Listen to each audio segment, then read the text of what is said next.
Happy Wednesday. It's the Jam Nation podcast with your Pallarinos, Jonesy and Amanda. I have Muncie's Science Watch. We've all heard of white noise. I like science. But have you heard of brown noise? No. I'll explain why it's good for Are you going to make it rude? No, Brendan, please. Tracy Grimshaw announced her upcoming retirement from a current affair.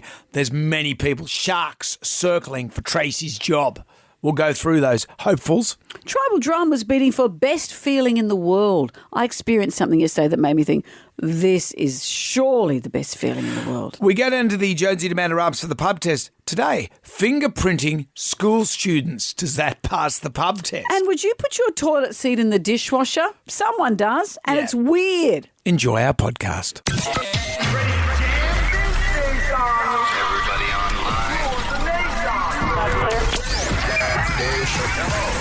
Right now, by the miracle of recording, we had so many requests for them to do it again. Mistress Amanda Miss Keller. Amanda. doesn't work alone. Wow, this is fantastic. Her friend is in a back room making the tools of the trade. I've heard them describe him as a drunken idiot. Sorry, I've been drinking beer. The legendary pirate Jonesy and Amanda the actress. Hello, Wiggles. Congratulations, Mandy. We're on the radio right now. Jonesy and Amanda, you're doing a great job. You have no empathy for anyone but yourself, you giant tool. Now's the time to hear good radio. Sorry, a bit of a tongue twist there. But you're an idiot. Jonesy and Amanda are here. It's showtime, a-holes. We're on the air. Hello there, Amanda. How are you today? Good, how are you going? I'm doing all right. I'm getting good grades. I saw something weird on your Instagram last night. Just a close-up of your foot rolling back and forward across a ball. I got this spiky ball for Father's Day. One of those little therapy balls. Yeah, I've got one too. You got one? I use it on my bum. Lucky I didn't post a picture of that. You put your spiky ball in your bum. I do. Really? Yeah, it hurts like hell. I would imagine it would. Yeah. Where do you put that? Well, I've got a sore sort of lower back, and so I sort of sometimes it manifests on my upper glute. So I just roll it there against a wall or something. Yep. Hurts like hell, but the muscle feels good afterwards. Is it a big ball or a little ball? Little ball like yours. A little ball like mine. Yeah. I got this spiky ball, and I've got a bit of plantar fasciitis, whatchamacallit? Where the tendon underneath in the arch of your foot is tight. And it's been giving me a lot of heel pain. Oh, that would feel good rolling the ball on it. Yeah, and last night I was like, oh, yeah. Oh, did you just moan I was through going, it? oh, yeah. Yeah. And my wife said, what are you doing up there in the room by yourself yelling out, oh, yeah. That's it, big boy. Oh, yeah. So good. So it's one of life's simple little pleasures, isn't it, when you get something like that? At our age, fun things. Fun things. I didn't put my ball in my bum. No. Well, it's like a hot water bottle, I realise. It's like us with our cup of soups yesterday at 8:30. Oh, yeah. That's when you're getting older, all these things are so delightful. Millie, our executive producer, walked in and said, this smells like my great-grandmother's house. The soup. Isn't the best part of the soup, though, probably about when you've got a third of the soup left, that is the sweet spot of your cup of So soup. you think that's the mother load of stuff left in there? It's the perfect amount, that last third, the temperature, the flavour. But the very last bit isn't, because that's where the undissolved bits live. And then, yeah, No one wants that. no one wants That pasty bit at the end. You don't want the pasty bit at the end. That's no. It's like But the first few sips, you're right, there's nothing in that. no, That's it's just water. And even you can stir it like nobody's business. And it would still be just water. Yeah. But you get to that third level. Maybe we should set up a soup kitchen and we just serve people a third of a cup of soup. But then you'd still have that top bit, it would still go back to the same It would, level even of if you had a things. big cup and you put the Yeah. third amount in there. Imagine that. You serving people soup and you just give them a third. A third. You say, no, this is the best bit, really. Some poor It homeless really guy, I is. haven't eaten for months. Yeah, but you'll really appreciate Just the this. third bit. Okay, we'll put that on the Put that on the We'll put back that back on burner. the drawing board and Yeah. we'll continue doing this. How about Why that? don't we do that? On the show today, we have $10,000 up for grabs with the $10,000 question, but we can't do anything until we do the Magnificent Seven. According to the proverb, which European city do all roads lead to? Jam Nation. Podcast. We have the Magnificent Seven for you right now. 7 questions. Can you go all the way and answer all 7 questions correctly? If you do that, Amanda will say... Do you agree with us that the lowest third of the soup is the best, except for the very lowest bit, which is awful? But I can't phrase it any better than that. That is amazing. But it's about getting question 7 right. Ash is in Penrith. Hi, Ash. Good morning, Amanda. Good morning, Jonesy. Question 1. According to the proverb, which European city do all roads lead to? Rome. That's it. Right on, Ash. Seven and Foxtel just signed a record-breaking broadcast rights deal with which sport?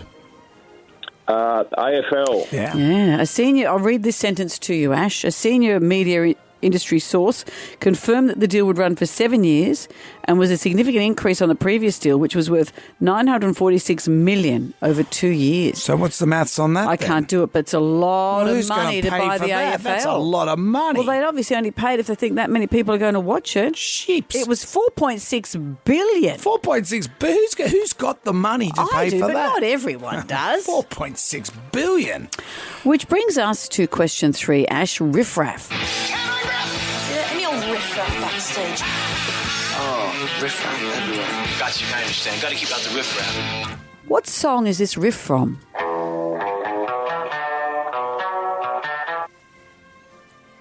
Do you know the song? No, but I can't bring it to the top of my mind. Ash. Bottom of the soup and the top of your mind. And other songs by Gordon Lightfoot. Katie's in Mossman. Hello, Katie. Good morning. Good morning. Have a listen to this riff.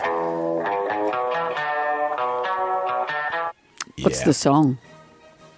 I can't quite get it, but I think Smoke on the Water. Oh, Katie, That please. is the most famous riff in the world, and that's That not is this. not it. 13W. Let's have another listen to it. Great song. Jam Nation. It's Magnificent 7 time, and we're up to question number 3. It's going to go to Tony in Wentworth Falls. Any old riff-raff backstage? Oh, riff-raff everywhere. Got you, I understand. Got to keep out the riff-raff. I reckon Tony will know what riff this is. Hi, Tony. What's the song? More a Day Tripper by the Beatles. Yes, it is.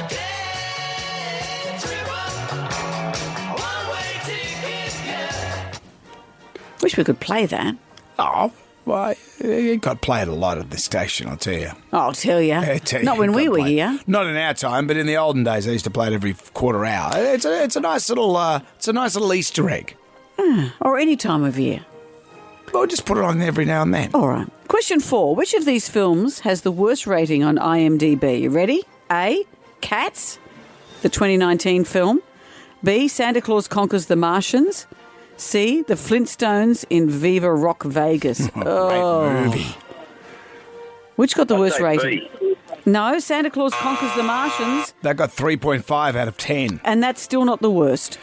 Janine is in Mount Cola. Hello, Janine. Hi, Josie. Hi, Amanda. Hello. So which of these two remaining films got the worst rating? Cats or The Flintstones in Viva Rock Vegas? Definitely Cats. Lost Cats have got 3 out of 10. Have a listen to what one reviewer said, and I agree with every bit of this. I used to be a wholeheartedly Christian mother. I then watched this movie and became an atheist. No loving God would put us on a planet where the likes of this exists. Gee, so that's one of Rebel Wilson's greatest. Not a great film. Ollie, kickflip, and pop shove it are all types of tricks you perform on a what, Janine? Skateboard. A skateboard. You know it, Janine. I can see Do you do it, Brendan? Do you do these? What's a pop shove it? I don't know what a pop shove it is. I don't know what a kickflip and an ollie is. I can do an ollie on a skateboard. What's that? Sometime. That's when you stand and you jump it up. Like Okay, so that's you're on an the ollie? board and you, Yeah.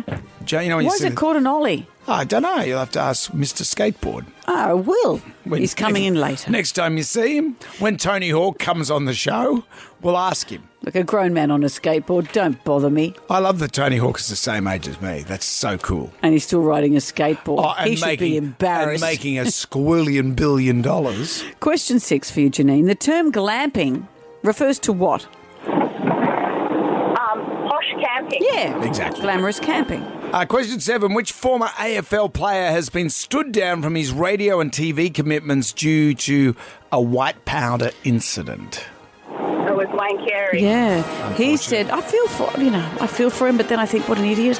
He said that the white powder that fell from his pocket onto a table at Crown Casino in Perth was his anti-inflammatories, because I know that when I carry anti-inflammatories, I grind them up and carry them around in a little white bag. And then you get a roadie to shelve them for you. I do. Stevie Nicks style. It's good for my hips. It's good for your hips. What, the The way it's administered or the actual... I don't know how, but it's working. Janine, congratulations. You won the Jam Pack. It's all coming your way. $250 design appliance voucher. Your premium appliance specialist, 212 Parramatta Road, Camperdown. A family pass to the big four-wheel drive show. The four-wheel drive and adventure show is back at Eastern Creek. And Jonesy and Amanda Keller, choose for you to colour in some soda pencils. Janine, is there anything you would like to add to this? Oh, that was my husband. It was awesome. Thank you so much. Oh, well, That's hello a nice to you little both. woohoo there. Jonesy and Amanda. Jam Nation. Podcast. What's for breakfast? Oh, there's egg and bacon and sausage and spam. And a mug of dark beer to wash it down. Thumbing through the Jalmanac, our big book of musical facts. On this day in 1976, ABBA were at number 1 on the UK charts with Dancing Queen. The song was used in one of Australia's much-loved movies, Muriel's Wedding? Mad Max. No, of course. Deirdre Chambers. Muriel's Wedding. Songwriter is Bjorn. How do you pronounce Bjorn's surname? Uvia. How do you spell it? U-L-V-A-E U umlauti thing S. Yeah. And Benny Anderson. I bought one of those in IKEA once. Benny Anderson with 50 S's in his name. They allowed many of their songs to be used in the film. They're all in there. You had Dancing Queen, Mamma Mia, Waterloo, Fernando, etc. Did you know this, though? Are you stifling a yawn? No, not at all. Look like you were, You're not at all. Or was that your face of interest? I like ABBA information. I like when I have you eating out of the palm of my hand. If you've got food in there, I will. ABBA only gave permission for their music to be included in the film 2 weeks before shooting commenced. How would they have made the film without it? How terrible would have that been? And it got so dire, the producers were considering changing Muriel's favourite band from ABBA to the Village People. To the knee. To the Village People. And if they didn't go with the Village People, they were going to have to go with this local act. All her many songs. Oh, there would be one song in the whole thing. Thank you, ABBA. Hang on. That's good old-fashioned. Why don't they do songs like that anymore? Are you Because listening? we've asked them not to. Are you listening, Lil Poopy? Anyway, would you like to hear this? I feel that it might be Maureen Elkner. Jam Nation. I may not be setting any water speed records, but I'm certainly having fun. Muncie Science Rap.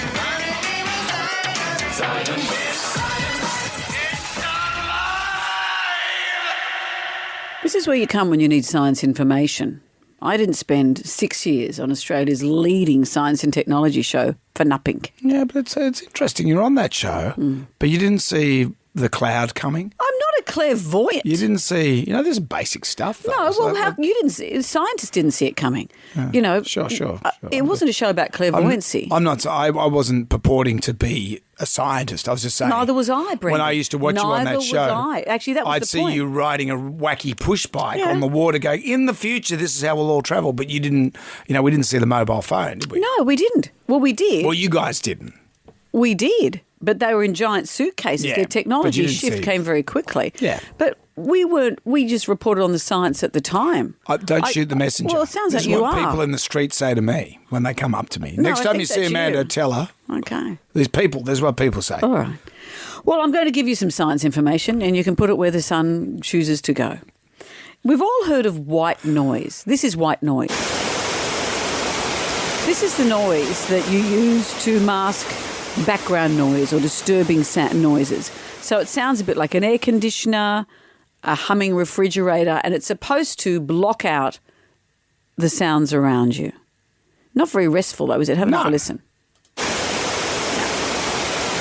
It's And you not sleep good. with that. A lot of people do. Well, forget white noise. The new thing is brown noise. Brown noise? This is brown noise. It's kind of the sound of a strong river current, strong wind, a waterfall, a heavy rainfall, thunder. And apparently it's much more calming. It's a layered sonic hue that has a sound like a low roar. And it can help you sleep. People are using it to help them sleep. People are using it to relax. This continuous soft noise can be used to help quiet your mind, they say, to tune out thoughts that may be overloading your head. Some say that brown noise serves as the perfect, soft, monotonous soundtrack to life. And brown noise can make you pass things through your digestive tract, can make you poo. If you listen to calming sounds while you're in the bathroom, it can be one benefit tied to enhanced relaxation, reduce stress, muscle tension, hence helping you do a poo. So you might hear this noise or you might hear this. You know, I was just thinking how mature you're being. As soon as you heard brown, you knew we were in trouble. Yeah, you know, I thought, hello, and then I thought, you know what? No. I don't think she's going to do it. She's not going to do it. I didn't want to let you down.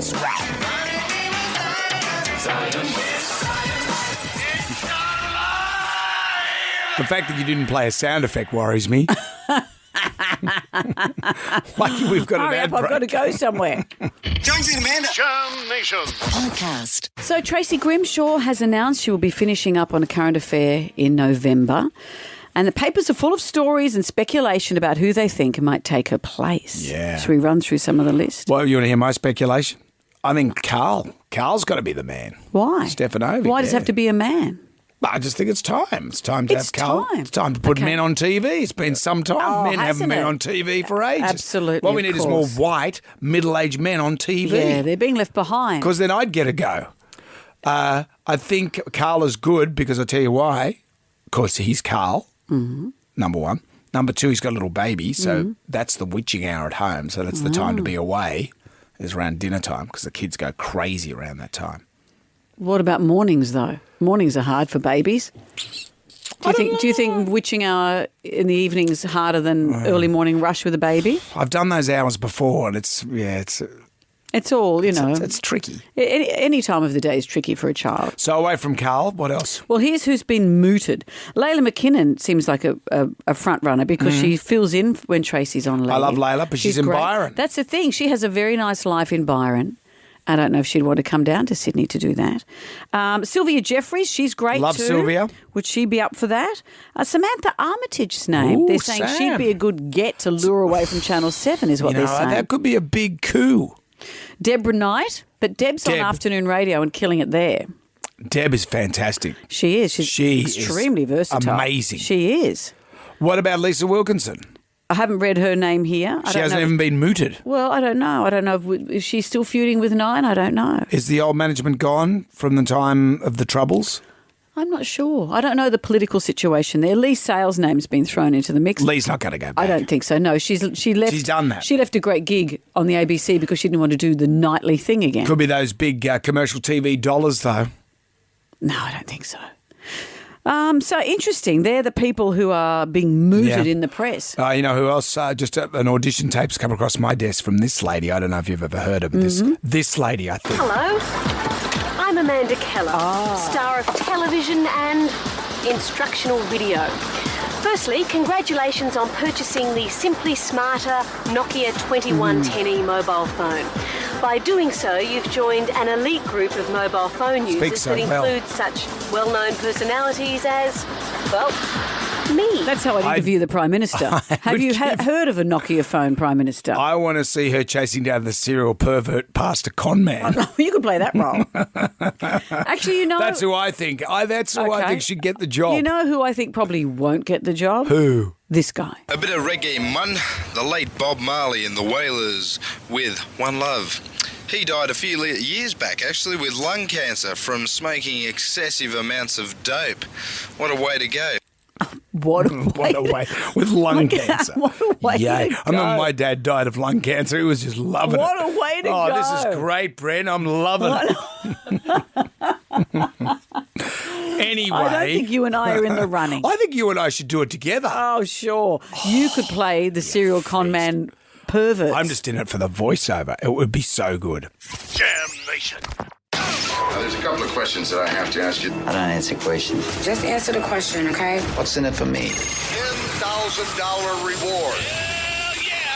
Right here, right now, we have $10,000 up for grabs. And don't say it can't be done, because it can. It's been done 4 times this year. Yeah. Here's what happens. We have 10 questions. We've got 60 seconds on the clock. Well, you get on the line, you answer the question, great, you go to the next question. If you don't, you're out. If you hesitate, you're out. So that's how it goes. People are waiting to take your place. Hanging down in Stanholme Gardens is Matthew. Hello, Matthew. Hello. Hi, Matthew. Your first cab off the rank. You ready to go? Oh, moderately. So, yeah. Moderately? Come on, Matt. Matt, you're going to have to be ready because we're about to start. So gird your loins. You can do this, Matthew. I know you can. Okay, Matt, we're about to start. Here we go. Question 1. What do T's and C's stand for? Terms and conditions. Question 2. What's 7 p.m. in 24-hour time? 1900. Question 3. What do you call a geometrical shape with 5 sides? A pentagon. Question 4. Capellini is a type of what food? A pasta. Question 5. Who wrote the book The Great Gatsby? I don't know, sorry. Steve's in Croydon. Who wrote the book The Great Gatsby? Helen's in Connells Point. Who wrote the book The Great Gatsby? Oh, sorry, don't know. Glenn's in Woonona. Who wrote the book The Great Gatsby? Peter Pan. Darren's in Rosebery. Who wrote the book The Great Gatsby? F. Scott Fitzgerald. Harry Styles is starring in which film released this month? Ash is in Penrith. Harry Styles is starring in which film released this month? Don't know. Terry's in Narella. Harry Styles is starring in which film released this month? It would be Don't Worry, Darling. Don't Worry, Terry. Darling is the name of that film. Well, everyone got stuck on F. Scott Fitzgerald. Don't tell him. He'll be heartbroken. He'll be the Devo. Thank you for that. We'll do it again tomorrow. $10,000 could be yours with the $10,000 question. Jam Nation. Well, you know, with these hours that we do, and I drink a lot of cups of tea in the morning and things, and often then my dash home causes me some anxiety. And I've often, about getting to the loo, I've often thought that I should put, that for all of us, we should have like maybe a siren on the roof of the car or an indicator so people around can see how full your bladder is so they know, let her through, danger zone. I've got stuff to do, siren. Well, everyone thinks that their stuff's more important, but your bladder really is. Yeah. And then when you know you get home and it doesn't matter what happens, you're not going to mess up your car seats. Okay. Nothing dreadful is going to happen because you're in the privacy of your own home. You're there. In a private That's toilet the best feeling. with the door closed. Yeah. I thought, is there any feeling in the world better than this? And it all just works. It all just works. You think, thank you, Jesus. Thank you, God. Yep. It's all okay. It's just the nicest thing in the world. It's the best feeling in the world. You know, it's funny. I was just thinking, I went and got some shoes the other day, got some shoes. And, you know, when they grab you, you get your foot measured up and they got little... You're buying school shoes. Those little, the little foot measuring thing. They look like snow boots. Yeah, it's like they look like snowshoes. Yeah, it's like a silvery thing. And it's got the little slide next to it. I just like the whole rigmarole. They grab your foot, they take your shoe off, and it's very gentle. And then they put the metal thing on there, and then they measure up your foot. And there's something about that. So you're saying for you, that's the best feeling in the world? I would go to a place and pay someone to do that. You are? I know, but like without buying the shoes. I wonder if you could be a time waster. I'm in to buy some new Grosby's, mate. Oh, not those ones. You better measure me again. My foot grows grown my overnight. My other foot's bigger than that. No. But I love that feeling. Well, Tribal Drum is going to beat for this. The best feeling in the world. Yeah. Oh, what a beautiful day. Maybe it's freshly laundered sheets. That's sliding into those. That's good. The small things in life where you go, oh, that is the best feeling in the world. Jam Nation podcast. The best feeling in the world.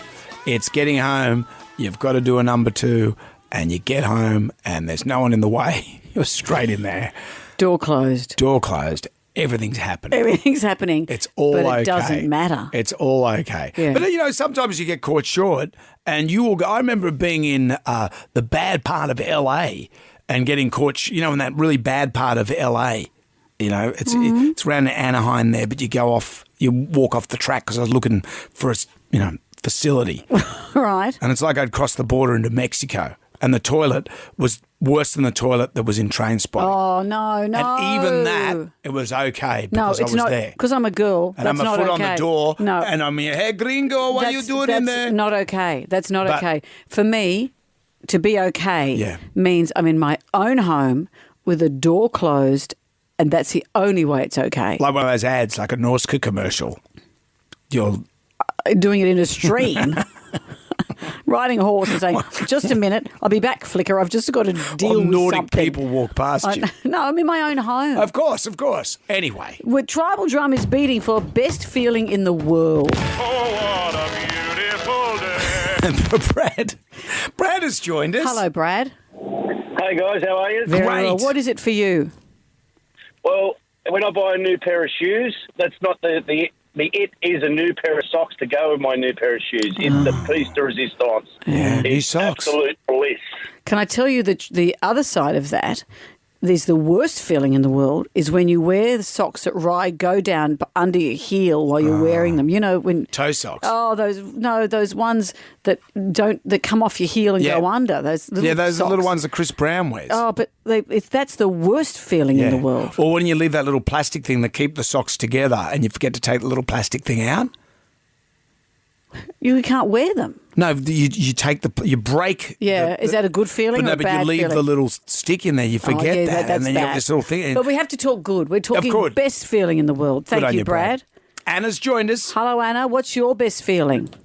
Hi, good morning. Look, I think the best feeling in the world is when my little chihuahua, she licks my toes, and honestly, they've got long tongues, and it just feels like lovely wet ribbons going between my toes. It's just so relaxing. I love it. I'm pulling a face on it. I can see when you describe it, it does sound quite pleasurable. I think we're on the cusp of going to Fetish Town. But I will say this, and don't judge me. Here we go. There's no here we go. When I was in LA. Hey, gringo. No, I like when your foot was against the door. You know when you got bare feet, and then you see a fly and it walks on the sole of your foot, but the skin of your sole is so tough you can't feel the fly. Anna? You're saying these words out loud. I'm just laughing. It has no connection to Bella's tongue through my toes. No. I think you should stop taking the Mogadon. Sometimes you see that fly and you say, well, I can't feel the fly on my foot. And you're walking on it. You're stepping on it. You're sitting like this with your foot up. And a fly lands on it. On the sole of your foot. I don't know what life you're living. I'm just down at the Bayou. It can't be as bad as Anna's. Well, we're going to take more calls after the news. Jonesy and Amanda. Jam Nation Podcast. Good morning. Good morning. I'm glad we're not the only ones up at this ungodly hour. The best feeling in the world. We don't want to go into Fetish Town with this, okay? We don't want to be weird. Maybe we do. Someone called up before and her chihuahua licks between her toes. And she likes it. Yeah. That's what we've asked for. Best feeling in the world. Because you had to get home to deal with a situation. I just want to go to the toilet. I just gave no more details than that. Yeah. And when you arrive in the privacy of your own home, you've made it home. Great. You haven't desecrated your car, and everyone's happy. No, because you desecrate your car regularly. I've never done it. We just had a call from Paul. He didn't have time to go on air, but he said going for a number 2 and then not having to wipe. And I said, mate, come on. There's a name for that. What's that? Ghost poo. Oh, you know that there's a name. Well, let's not pretend to be outraged. Everyone's going, yeah. But is that really satisfying? I don't know if that's satisfying. My thing is, if I can just get it back to normal town, is when you get your foot measured up. It's not quite as good as ghosting. You know, your foot measured up, and when they're tending to your foot and they put that metal thing on the little slide. We all have our thing. We've got Anna. Hello, Anna. What's your thing? Well, I get picked on by my friends because every time we're invited out to dinner or anywhere, I'm always late. So when I get there on time, I feel like I've just won $1 million. And I'm like, I'm here early, and no one can say anything because it just sticks on me. You're always late.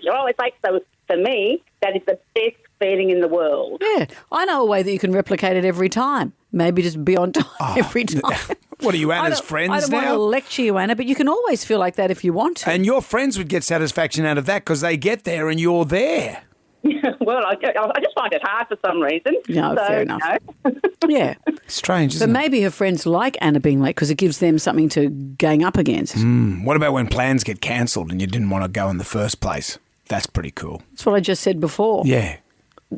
Are you listening to me in any way? What about when you talk to your friend on the radio and they hear every word you've said? I love that feeling. I never have it, but I know I love it. Now we've gone from best feeling to worst feeling ever. We've got Chris. Hello, Chris. Hi, how you going? Very well, thank you. What's your best feeling in the world?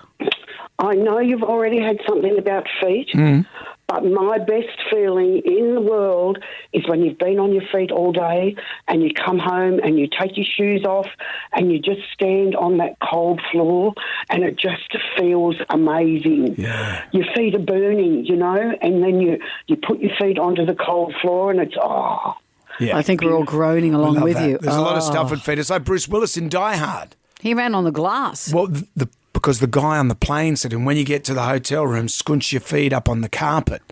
And so Bruce Willis did that, his character, John McClane, scrunches his feet up on the carpet, and then the terrorists come along, and then he's got trouble. Oh, I see. Scrunching it for pleasure, but For I thought pleasure. you meant post-terrorist. No, but after you've dealt with terrorists, yeah, there would be nothing better than scrunching your feet up on the carpet. Before you phone the papers or anything. Thank you, Chris. We've got Brooklyn's Brooklyn. joined us. Hi, Brooklyn. What's your most pleasurable feeling? Waking up in the middle of the night thinking that you have to get up and go to work, but you actually got a couple more hours to sleep. Oh, that is such a good feeling. Right. You just go, I don't have to go to work today. That is, or you just only, you and I do it because we go to bed early. You wake up and it's 11 p.m. and you think, I've still got a few more hours. I woke up at 9 o'clock the other night because I went to bed at 7:50 and I woke up at 9 like a little baby. It has to be fed. Who's got a clean nappy? Thank you for all your calls. Jam Nation. Let's get on down to the Jones and Amanda Arms. Fingerprinting school students. Does that pass the pub test? There was this story on the news last night. The students at Moorebank High don't have aircon, but they have this. Yeah. A biometric fingerprint scanner to keep track of who goes to the bathroom and when. The Department of Education says the scanners adhere to privacy laws. And why are they doing this? Well, they said that they spent thousands of dollars a year restoring vandalised bathrooms, that you'd go in there and there'd be mucky stuff everywhere, and this way they can keep track of who was in there, who was vandalising it, who was smearing stuff, awful stories. What's the matter Terrible with kids stories. these days? But the parents, some of the parents say they weren't aware of this. You're allowed to opt out of the system. Well, how do you go to the toilet then? Well, you have to get a pass to do it. And, well, some people are saying, why don't you just give them a pass or a key card the whole time? Fingerprinting seems very severe. That is your individual marker for the rest of your life. Yeah. And what happens if someone gets access to this database? It does seem a bit extreme, doesn't it? I get it that you don't want just people going in and doing awful things in the bathroom. You'd like to know who's there, but a key card system would do the same thing. But is this a thing that's happening? When I went to school, bathrooms were pretty bad largely, but what is this now a thing? They're terrible. Kids can't go to the toilet anymore. Well, a year 11 student from the school was saying that stuff in the toilet were horrible, was stopping him going to the loo. Mm-hmm. And he said people would chuck stuff on the ceiling. Oh. He said it happened a couple of times a year. Yeah, but there were some kids at school that wouldn't even go to the toilet. That's what he's saying. He waits till he No, goes but they home. would never go. They were, even though the toilets were in good condition, Right. they wouldn't go. No. Well... That was just a thing. Well, this guy was saying, I feel much better about it now because I know that they're keeping track of who's doing the stuff. What do you think? Fingerprinting school students. Does this pass the pub test? Jonesy and Amanda. Jam Nation. Podcast. When I turned 60 at the beginning of the year, I made a promise to myself that I would see it as a third act, and all my friends feel the same. Arriving in my 60s, I felt that there was a lot to be grateful for, and I think we all feel that we're not our parents at 60. Maybe I'm assuming that, but I think that's how a lot of us feel. Well, our next guest is doing a rebrand of turning 60 as well. For Nigel Marsh, it's his third trimester. He's got his figure back. The best-selling author of Fat 40 and Fired, Fit 50 and Fired Up, is back with a new book, Smart, Stupid and 60. Nigel Marsh, hello. Morning, guys. Am I right in thinking that we're different to the 60 that our parents were? Yeah, 100%. My dear old dad wouldn't even understand why we were having conversations about enjoying your old age. His hardwired upbringing was you just worked very, very, very, very, very hard every single minute that you had to care for and protect the people that you love, and then you get buried. It is interesting, and this is what my friends and I talk about, is that we're kind of the sandwich generation in that we're dealing with parents who are getting older and the sadness that we see coming at us there. And we're also dealing with children, because we might have had children later in our lives, who are still living at home or are still young enough to we feel responsible for them. We're being squished at both ends. Yeah, I mean, both my dear parents have passed away. My mum passed away last year. I write about that in the book. Very sad process. But yeah, absolutely. It can never end. But we have a situation where for 27 years, my house was full of 4 kids and a dog, and the dog has died and all the 4 kids have left home. And both my parents are underground. So if you look at different, Fat, 40 and Fired was about having, too many people in the house and not enough money and too much to do. And now I'm 60 and I've got an empty house.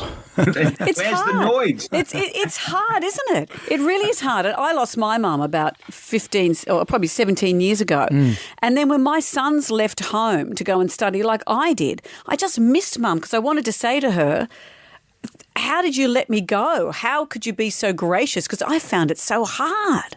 Yeah, I was talking to one of the newspapers here where I'm a bit of a Victorian dad, where I kicked all the kids out of the house, and they knew so they don't there's no down payment on a unit or helping buying a car. It's my job is to keep you out of jail and off drugs until you're 18. They were the only kids in their school who didn't have tattoos or piercing because Victorian dad Nigel didn't let them. And then after 18. Do what you want. You've got my unconditional love forever, and you have a roof over your head. But I didn't say room, and I didn't say bed. Yeah, I said roof. So you can come back, and you can sleep on my kitchen floor with a doona, and I'll love you forever. But it's now you are building your life. Yeah, adult kids are such a gift. It is just fantastic. They are hilarious, and that cliche about keeping you young and keeping you open-minded is 100% true. I had a conversation, God love them, about, those pronoun things on LinkedIn? Yep. Where you go, Nigel Marsh, he, him. And you go, I literally don't understand, but they're my kids and I love them, so I do it. But if I didn't have the kids, it wouldn't enter my head to say Nigel Marsh, he. Well, of course I'm a bloody he. Yeah. Anyway, but you go, do you know what? Keep your mind open. So they are now, you start by wiping their backsides and putting them in car seats, and then you end up at my rickety old age where they are stopping me being idiotic. And that's why the book's called Smart Stupid. Because you are both, I'm looking at you, lovely people, you are, I imagine, wiser than you both were when you were 20. But I also imagine, with the greatest of respect, that you probably regularly make mistakes and have regrets. Because none of us are perfect. Yeah. The power of paradox. And wouldn't it be boring if we knew it all and never had things to learn? Yeah. I like the fact that my kids say things that I can't understand, because then I try to understand them. And it keeps me, it keeps me vital, if that's the word. Nigel, it's great to talk to you. Smart, Stupid and 60 is available now in all good bookstores and online. Nigel Marsh, thank you. No, thank you, guys, and love your show. Jam Nation. I want you to get up right now. I feel like I'm taking crazy pills. Go to your windows, open them, and stick your head out and yell, I'm as mad as hell. I'm not going to take this anymore. Let's get on down to the Jonesy and Amanda Rumps for the pub test today. Fingerprinting school students. Does it pass the pub test? This was on the news last night. The students at Moorebank High don't have aircon, but they have this. Yep. A biometric fingerprint scanner to keep track of who goes to the bathroom and when. The Department of Education says the scanners adhere to privacy laws. Having your fingerprints scanned so you can go to the toilet. There have been dreadful stories about the toilet, apparently. Lots of bad incidents of vandalism and awful things in there. One of the students was saying this is a good idea because many of us wouldn't use the toilet because they were so awful. Now at least we know that kids who do the terrible stuff will be penalised for it, so the toilets will be better. What were your toilets like when you were at school?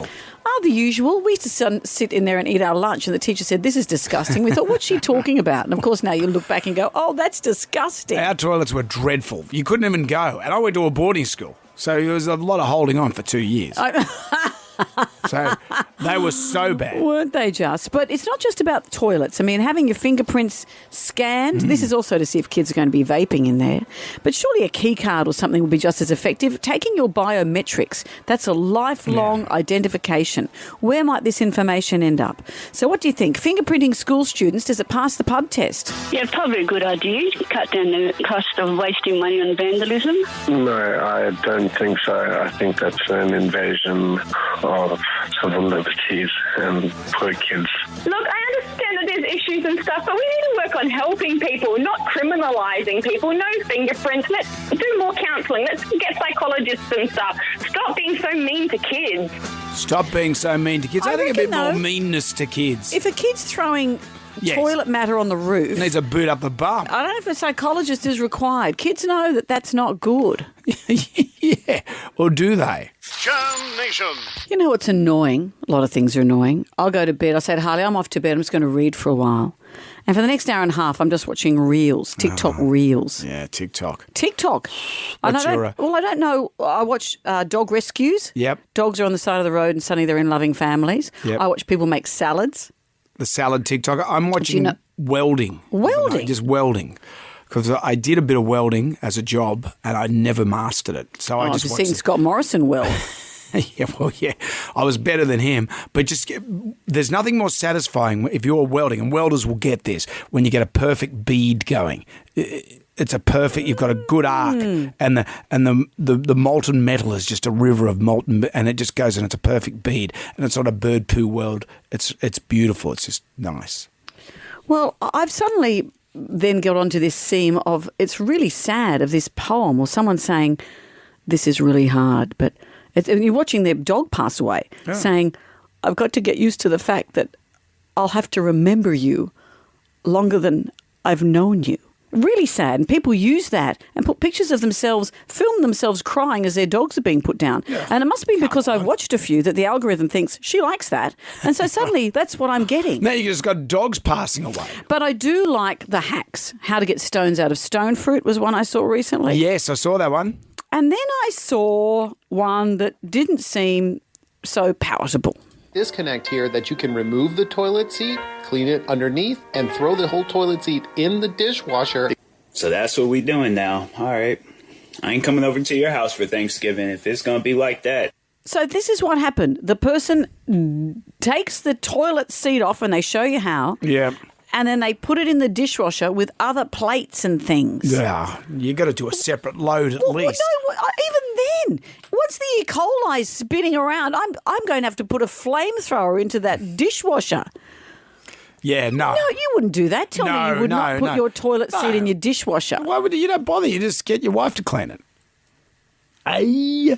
Can I ask you this? Yes, ma'am. How, and I've often wondered, how do you clean a toilet brush? Well, you don't. You just chuck it out. Do you? Yeah, you chuck them out. But how do you chuck it out? Well, you just put it in the bin. Drips everywhere. No, you take the receptacle and the brush, or a plastic bag in the bathroom. Yeah. I'm an authority on this. Straight in, straight to the bin. Right. Outside bin, not the kitchen bin. Right. Outside. Okay. Or your neighbour's bin. The other version. A friend of mine was in a homeware store. Here we go. And a woman was buying a new glamorous toilet brush. And she said, there's such a thing? Apparently so. And she said, yes, time to get a new one. I used to just put the old one in the dishwasher. No. Everyone who heard it, it's like their bones melted. Everyone in the shop just went, ugh. But a toilet brush is really cheap. My wife, she gets us to replace all the toilet seats when we buy a new house. Does she? Yeah. Does she? Yeah, and they're not cheap. You don't like to be where you're like a royal family. I don't mind. You won't put your bottom where other people's bottoms have been. It doesn't bother me. It doesn't bother me. You know, Will Helen use a public toilet? Well, that's what I say to her. I say, do you ever use a public toilet? I got to admit, she doesn't really go out that much. So maybe that's she's like Howard Hughes at home. She's bottling her urine.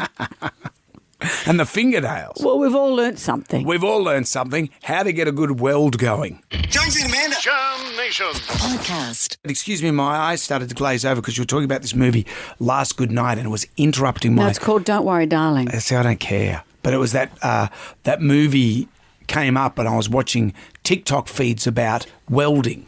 Well, this seems to be a lot of drama going on, and you may have heard a whiff. I saw a lot of people saying, sorry, what's going on? What's going on? So we thought we'd get to the bottom of it because a lot happened yesterday if you were following the story. Claire Stevens, our entertainment reporter from Mamma Mia, went into depth about it 2 weeks ago. Well, a lot's happened since then, and Maz, one of our producers, hello Maz. From the Prod Pod, is going to help us drill down on what's We going haven't on. seen Maz since you took our blood so we could drink it. That's right. Do you remember those fun days? I do, and here we are again since the blood. Here we are again. So can you bring us up to speed? For those who are new to the story, the film is called Don't Worry, Darling, and it's directed by Olivia Wilde. That's right, and as Claire Stevens, who normally reports on entertainment here, said when she was on a couple of weeks ago, there was already a lot of drama in the making of this film because the lead, Harry Styles, or one of the leads, is in a relationship with the director, Olivia Wilde, and the other lead, Florence Pugh, who plays they're a couple together in the movie, Harry and Florence. She had already sort of alluded to the fact that there was tensions on set because of the fact Olivia and Harry are in a relationship. It meant that they were caught up in their romance and it was making things awkward on the set. Yeah. Not to mention that the original lead was Shia LaBeouf, who got sort of booted off the movie. And then, there was leaked voice messages and all these kinds of things. And we were told he'd been sacked, and he came out saying, actually, no, I left the film. I wasn't sacked, and I've got emails to prove it. He had the receipts, which was a voicemail from Olivia Wilde herself, the director, saying, I'm going to tell Miss Flo, referring to the lead, Florence Pugh, calling her Miss Flo. Like she was a diva and up herself. Like she was a diva, saying she needs a wake-up call. So going into yesterday's premiere, there was so much awkwardness already around this that everyone was sort of like, let's see what happens here. And sure enough, a mess unfolded. Really? Yeah, so the premiere happened at the Venice Film Festival, which happened yesterday on the other side of the world. Yep. It was really awkward. So the way these things work is the day starts with a press conference with all the cast. Then you have the interviews. We move on to a red carpet event, and then the movie gets shown, the premiere. So at the press conference, firstly, it was like the elephant in the room. Florence, who is the main lead, wasn't there. And Olivia Wilde, the director, was asked at one point towards the end, a reporter said, we need to address the elephant in the room. Why isn't your leading lady here? She's got a name. Yeah. And Olivia said, she's busy. She's filming another movie at the moment. So we're just thrilled we get to celebrate her work tonight. And yet at the same time, Florence Pugh was actually in Venice. Yes. Walking around looking amazing, holding a cappuccino. Yes, at the festival. Or an Aperol Spritz. She was sipping an Aperol Spritz. At the actual festival. So everyone's being told, she's not here. And they're going, well, look out the window. There she is. There she is, before the conference was even over. Hang on, was she just outside? Well, she was pouncing around. Just out the window. But every paparazzi filmed her. Sure. That's right. So then we move into interviews. So Harry Styles, we know him and we love him as a musician. He was in One Direction. He's a great Grammy Award winner. I don't love him. I appreciate what he's about. You can appreciate. I don't have him there's not a poster of him up on my wall. Well, neither on mine, by the way. But he isn't really an actor. We don't know him so much as an actor. This is the second time he's been in a film. You see him in Army, they always put him in the Army clobber because that makes you a good actor. Yes, he you was put in anyone Dunkirk. in Army gear and instantly people go, this is serious. Well, that's why some of the other actors like Chris Pine, who's one in the cast, and have had to sit by and look at all the attention going to Harry Styles, who's pretty much never done this before. And any footage of these two in their interview, you just see Chris Pine is so disengaged and uninterested, and Harry's lack of experience as an actor and working in films was evident when he said this. My favorite thing about the movie is it feels like a movie. It feels like a real go to the theater film movie. Go to the theatre film movie. He knew he was in a film. And Chris Pine's just staring into the void next to him. He would have been going full Ben Affleck. Kill me. Hello, darkness, my old friend. So then it's time for the red carpet. And now this is where we first get to see Florence with everybody. And she shows up, showstopper, Valentino Couture. Looked amazing. Stunning. So what's Valentino Couture? That's outfit. Someone? She was in an outfit. Someone. He designed the clothing. Oh, no, I thought it was someone, Flo and Valentino Couture. Oh, no, she was wearing a Valentino dress. That's what I should have said. No. It's not you, Maz. It's me. So then, remember I told you about Miss Flo, the comment earlier that Olivia made? Well, Florence's stylist actually posted a picture of Florence all done up in her Valentino dress and captioned it, Miss Flo. So we knew before she hit the red carpet there's going to be drama. The supporting cast were very excited to see her. They were all reunited. Happy days. As soon as Harry and Olivia hit the red carpet and it's time for the photo call, the mood changed.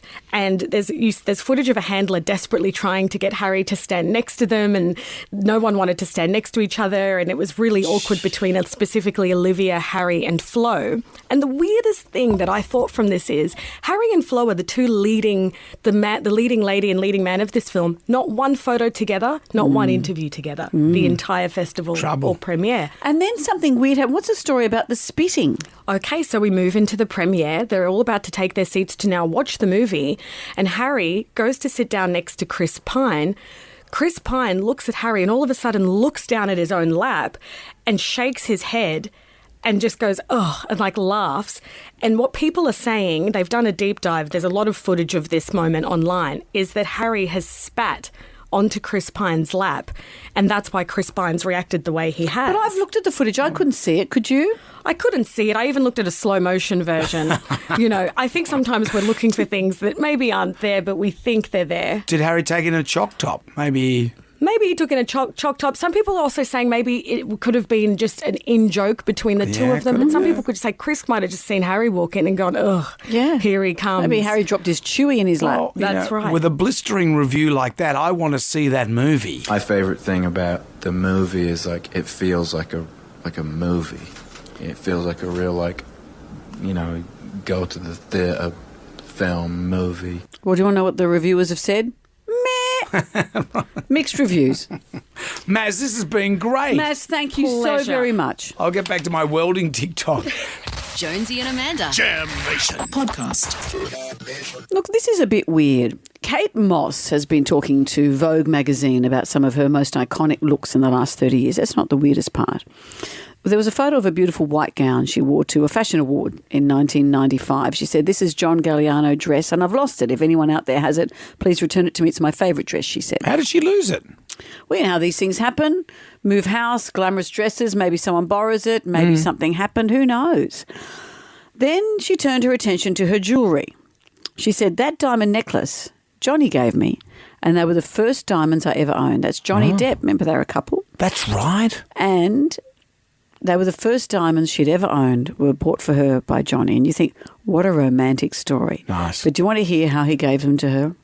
Sure. Here's a quote from Kate. "He pulled them out of the crack of his arse."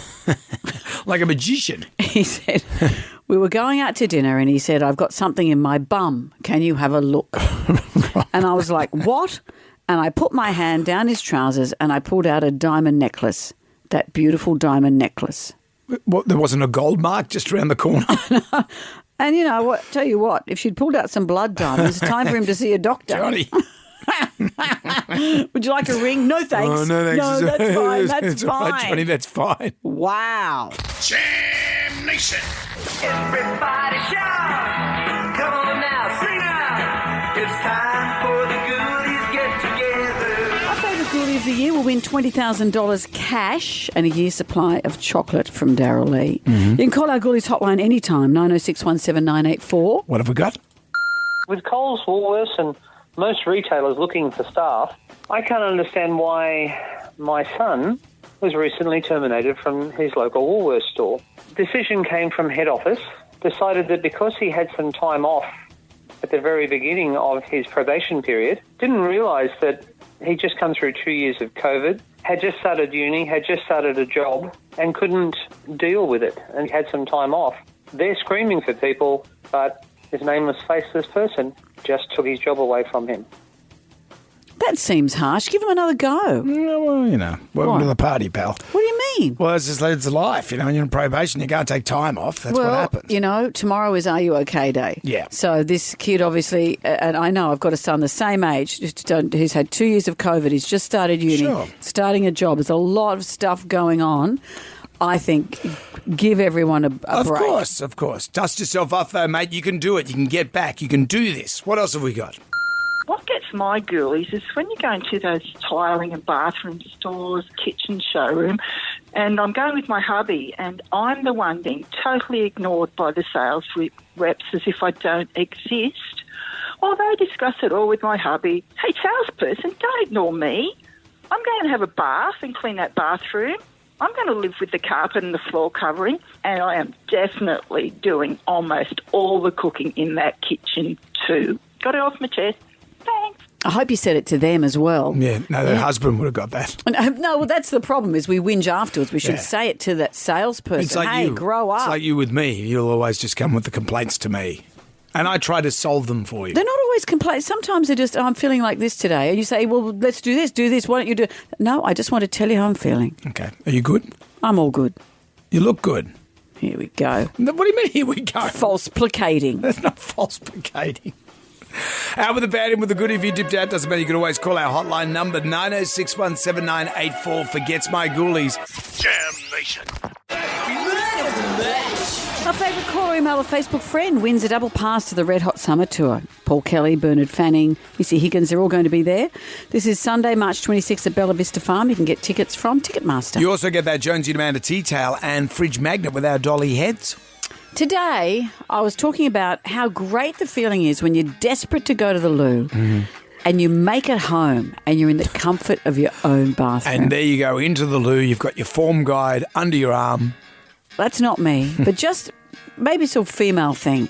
Privacy of your own home and you can go to the toilet. That is the best feeling in the world. Sometimes it's just the little things. It's the little things, like when you're getting your shoe measured up at the shoe shop and they get that little metal apparatus out and there's a little slide thing up the side that measures the size of your foot. You love that. Just them doing that.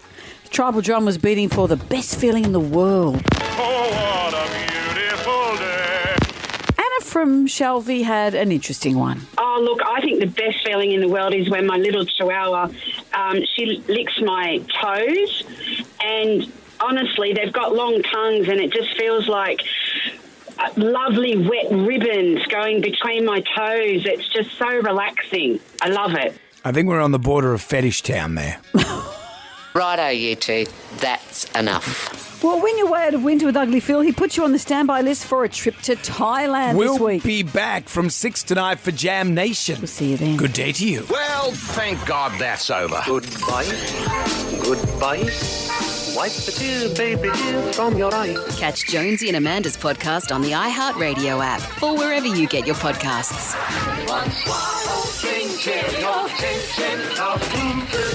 Goodbye. Jonesy and Amanda. Jam Nation. Podcast. Catch up on what you've missed on the free iHeartRadio app.